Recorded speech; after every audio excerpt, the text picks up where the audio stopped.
So what I want to talk about today is something that we all do, but most people are never taught how to do well. And of course, I'm talking about grocery shopping. The truth is, most people walk into a grocery store distracted, overwhelmed, with way too many options and no real clear idea of what's actually good for them. So today, as concise as I am possibly able, I want to bring some awareness to that process and how I approach a grocery store after 22 years of being obsessively passionate about this stuff between my career and my studies. And so it's like the teach a man to fish thing, right? Like I want you to feel empowered walking into the store. I'm not selling you anything. I just want you to feel better and feel like the grocery shopping is more of a point of empowerment over stress. Because at the end of the day, if we don't have our health, we don't have anything. And the better we feel, the better we can show up to the world to do good. The first thing that I consider before even entering a grocery store is the concept behind the service that these stores provide. Grocery stores are essentially middlemen in the producer-consumer relationship who carve out a profit rooted in the need for convenience on both ends of that dynamic.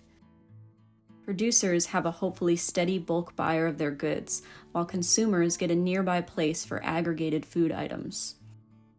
When I became more aware of this interaction, I made it a goal to cut out the middle as much as possible in my food consumption, which luckily where I was living in Oregon was much easier than it can be in other places. Going directly to farmers to buy my food had so many benefits, ranging from greater transparency, better quality, to larger, extremely deserved profits for the farmers themselves. In many places, though, like cities, it is much harder to remove that middleman from our food systems, and therefore we have to navigate the complexities of a place that is inherently attempting to profit off us while producing very little in return.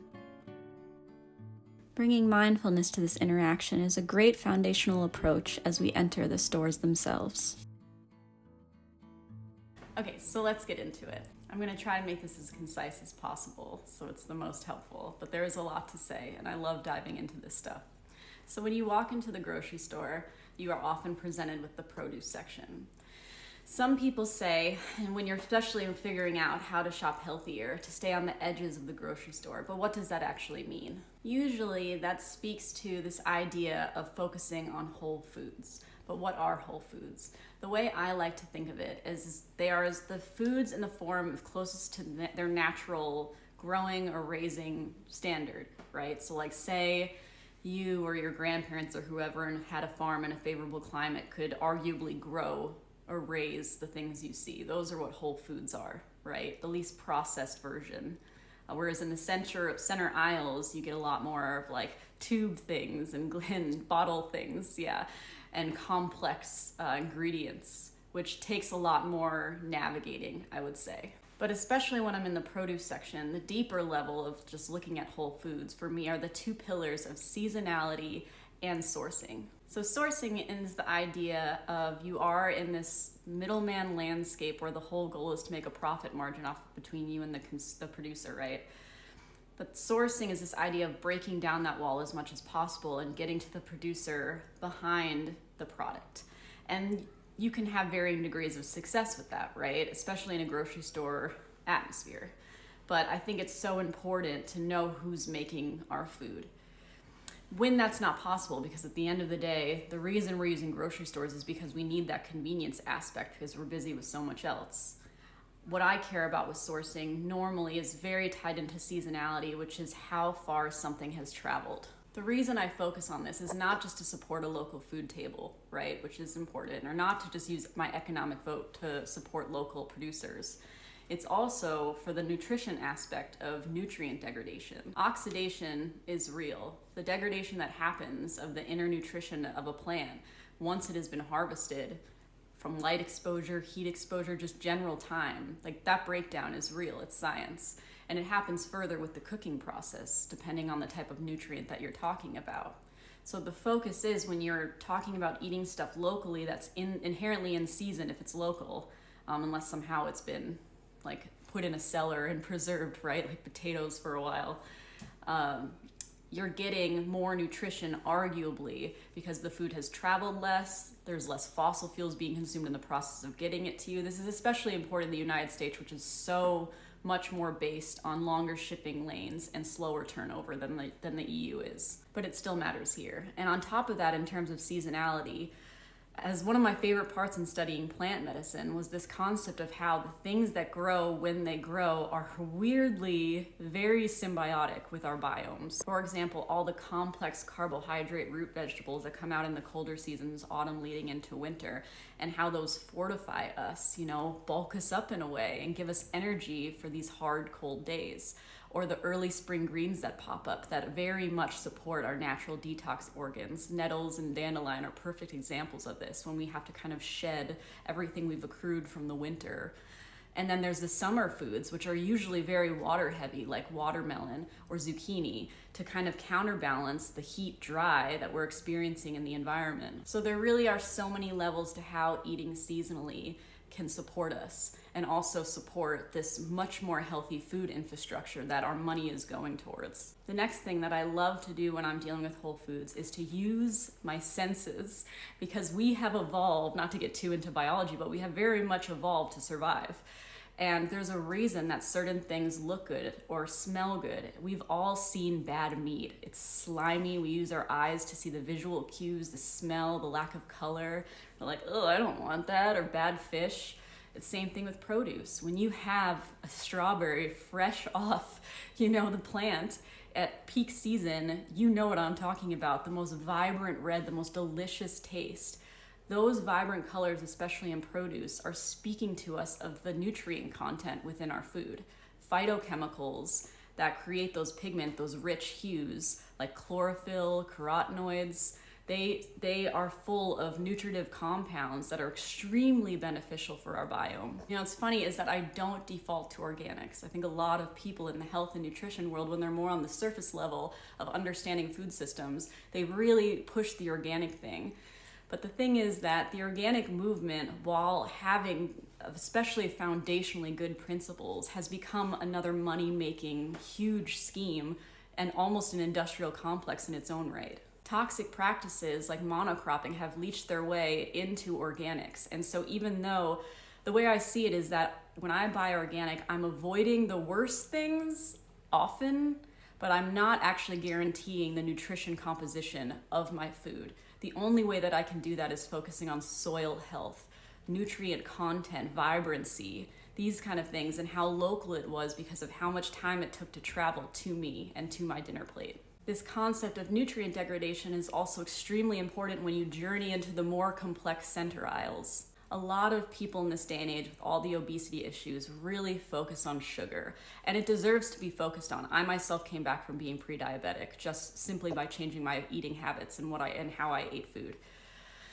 And saying that sugar is honestly not my biggest concern, and everyone again has their own journey. I don't normally ever eat cane sugar, especially when you can get your sweet fix from so many better sources. I'm mostly focused on fruit. Like if you've never had like dark medjool dates dipped in sun butter, it's like nature's donuts. I don't need pastries because that's how I eat. I don't even see pastries as food anymore, so I don't really have that issue anymore. I've trained myself out of it with simple sugars, but I know that that is the journey of a lot of people. And so watching sugar content really matters, and all the hidden sugars that are harder on our pancreas, arguably, like dextrose and corn sugars, right? These really overly processed forms of sugar that we were never supposed to eat. But honestly, my bigger fascination and concern, especially for the past 5 to 10 years, has been oils. Now, I don't talk about this much because the seed oil conversation, I think, has really done a disservice to the complex issue of oils being put into everything. These isolated oils, these pressed oils that originate from very healthful whole foods like avocados and sunflower. I am at the point, and this is just me, where I don't trust any oil. I'm too far down the rabbit hole. That is not for everybody. There are benefits to certain cooking oils, like you can read about them. I don't trust a lot of the studies because they don't, and you see this in the seed oil thing, they don't incorporate the processes of time and nutrient degradation. And so what happens is like, you take the protein, you remove it largely out of these pressed oils, and they become unstable and much more susceptible to oxidation and rancidity. And you can do all the research on this. This is science, right? different oils have different susceptibility, I believe, based on their protein content, which is where the seed oil concept should be rooted in, but instead it just gets so lost in all this anti-science jargon. And then the opposite side, the fighting perspective, that is understandably referencing studies where they just studied that purely extracted like sunflower oil and see what kind of omega-3 and omega-6 content it has and how good it is for you and what an ALA and all this stuff. To be fair, these oils naturally do have benefits if they are fresh pressed. And oftentimes if you don't use them for cooking, because heat is another form of exposure that can cause the toxicity of these oils. It creates toxic compounds that can cause extreme inflammation in our bodies, especially over time, the more and more you consume them. I honestly don't want to go too far down that rabbit hole, but if you've never heard this concept before, I highly recommend you look into it. Oils are in everything, way more than sugar, from every spread, not just in chips and the snack section you expect them to be in, but like frozen vegetables they put oil into. And over time, I really truly believe that this is the cause of so much chronic low-grade inflammation that you see in people, or that is experienced, that eventually over time will lead to disease. Having said that, I always want to be in this content more solutions-focused than problem-focused. And so the number one tool that you can use in the middle aisles is label reading. Of course, it's very simple. It's a very simple concept that everybody talks about, what it actually means. The label is the number one way that you make a relationship with a faceless producer.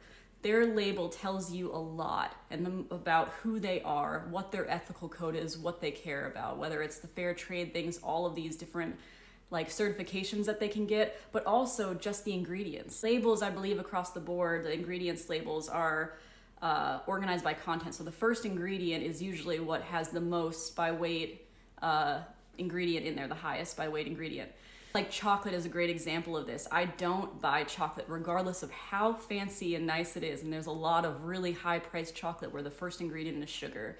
If nothing else, for the fact that it shows me how little the producer cares about the consumer, because they clearly care more about making a superficial taste rooted in a lower cost item than cocoa mass. I have no interest in it. So that was one of the first things I taught my husband at the grocery store. I was like, this chocolate, cocoa mass, first ingredient, that's an easy one. You don't have to say no sugar in chocolate, but look at the order of ingredients. But every middle aisle item you can do this with. In general, with ingredients, it is better to have a shorter ingredient list with more simple ingredients that you understand. That is not always true. Sometimes good things for you have weird names. I'm not making a blanket claim, but in general, that is better. Things like bread, especially if you make it from home and you realize it only needs 4 to 5 ingredients. Why is there 40? Those things are clear indicators. But more when you get into the details, like lemon juice. Often lemon juice has some really nasty preservatives in it, because lemon juice, when it sits oxidized, becomes kind of like rancid tasting. I would much rather every single time just buy whole lemons and press them myself. Flax is the same thing. Flax is extremely easily oxidized. Flax oil is one of the easiest ones to oxidize. I'll never buy pre-ground flax meal. I grind it myself. I get whole seeds and grind it myself. There's so many ways that you can mitigate the oxidation process, but in terms of the ingredients, if they have added oils for no reason, if a can of tomatoes needs anything but tomatoes, when the canning process inherently is preservative, these things communicate to me that these companies don't deserve my money, at the very least. They also, on top of that, over time, I really believe, build your vitality. Okay, and the final thing that I want to talk about is sugar, but more in terms of simple sugars, simple carbohydrates versus complex carbohydrates. Basically grains and whatnot, because grains have largely been demonized, I feel like, in this gluten-free age. And at the same time, causation correlation, there is a massive rise in colon cancer among younger and younger people, right? I am obsessed with fiber to counterbalance this new truth that you're seeing in the medical industry. I think that fiber is so undervalued. So if you've ever been on a low carb diet, you understand that net carbs is total carbohydrates minus fiber, because fiber really mitigates your blood sugar response. So when you have these really refined flours that have been fiber removed and bleached, you have a much heavier insulin reaction to it. Like, it's called glycemic load, right, in those different foods. Whereas something that's super fibrous, like beans, arguably has a lower reaction. And over time, because nothing ever happens quickly when it comes to health. Usually it's a slow burn, and it's a slow burn to come out of it, which is the hard part for people because people love quick fixes, right? But in terms of fiber, it's so important to include these whole healthy kind of like complex carbohydrates as part of a balanced diet. Like every dinner that we have at home, it's lean protein as like a third to a quarter of the plate, big chunk of veggies, usually low starch vegetables, and then usually either a starch vegetable like potatoes or sweet potatoes or a grain. And honestly, it feels so good to eat that way. And I really do think that that kind of balance would serve most people, especially in this day and age of extremities. Fiber itself, the way that I shop in the middle aisles when it comes to grains is ancient grains, if you know, I don't know how much you know about this, but ancient grains inherently are more fibrous, usually. These older, more long-term, like buckwheat, sorghum. Some of them are naturally gluten-free, and that's a bonus for people that are very triggered by that.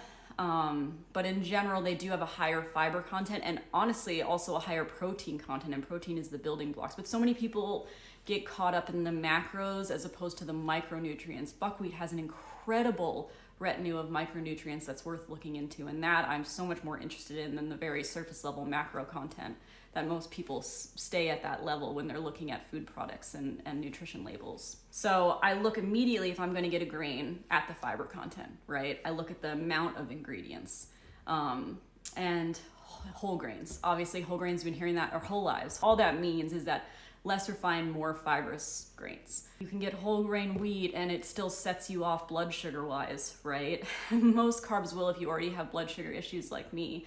And that's why it's so important to balance these things with fat and protein, to have these full meals that are very much a little bit of everything. I think it's in Sweden, what is it, lagom? You tell me. At the end of the day, grocery shopping should feel empowering, and I feel like a lot of these much more nuanced details get lost when people are obsessed with macros or organics or big picture things. I don't trust companies as far as I can throw them. And I think that if more people went into the process with that kind of discernment, and the collective choices over time would help them to lead a more healthful, empowered life. And that is my goal in this content. I'm not selling you anything. If you comment chives, I'm just gonna give you a heart. And I wish there was more content like that out on social media, so I'm gonna keep making these. I hope this was helpful. I would love to hear what your process is in going to the grocery store and what feels empowering and confusing for you, and maybe I can help.